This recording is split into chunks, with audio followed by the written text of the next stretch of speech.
هو ازاي بني آدم بيبدأ من الأرض ويوصل للسماء؟ ازاي طفل كانوا بيقولوا عليه فاشل بيبقى هو نفسه اللي بيتكاتب عنه في الجرايد بعد سنين؟ القصة دي مش من وحي الخيال، دي حقيقية وبتحصل كل يوم حوالينا، بس الفرق إنك ما سمعتش عنها قبل كده. كان في طفل عنده 10 سنين ساكن في حي فقير، هدومه مش نظيفة، جزمته مقطوعة، والمدرسين نفسهم كانوا بيتريقوا عليه.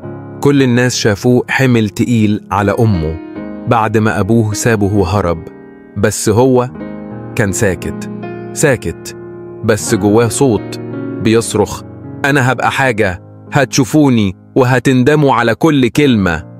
كبر ودخل الثانوية بصعوبة، وكان بيشتغل بعد المدرسة، يمسح عربيات، يبيع مناديل، يشتغل في ورشة.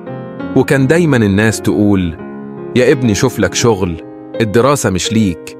وفي مرة اتضرب واتطرد من الورشة عشان كسر حاجة، وهو بيمسح دموعه بيده قال لنفسه: أنا مش محتاج حد يصدقني، أنا كفاية إني مصدق نفسي.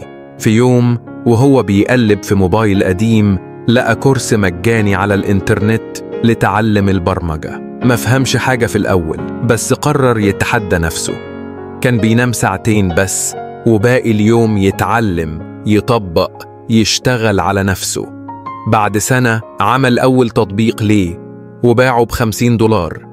كانت أول مرة حد يديله فلوس على شغله، وهو اللي كان بيشحت زمان.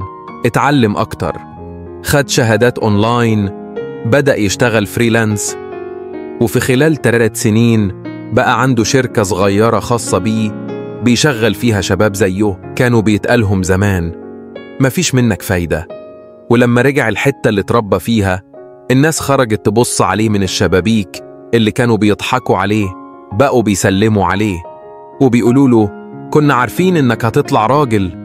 اوعى تفكر إنك لازم تبدأ من فوق، اللي بيبدأ من تحت لما يوصل فوق بيبقى أثبت لكل الدنيا إنه ما كانش محتاج غير فرصة. وفرصتك الحقيقية هي إنك تبدأ، حتى لو مفيش حد مصدقك. ابدأ وخلي التعب هو الوقود مش العائق.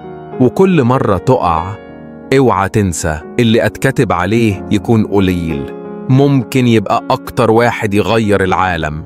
لو القصة دي لمست فيك حاجة، ما تسيبهاش تقف هنا، اعمل لايك وشاركها مع اللي محتاج يسمعها. وما تنساش تشترك عشان القصص الجاية ممكن تغير نظرتك للحياة.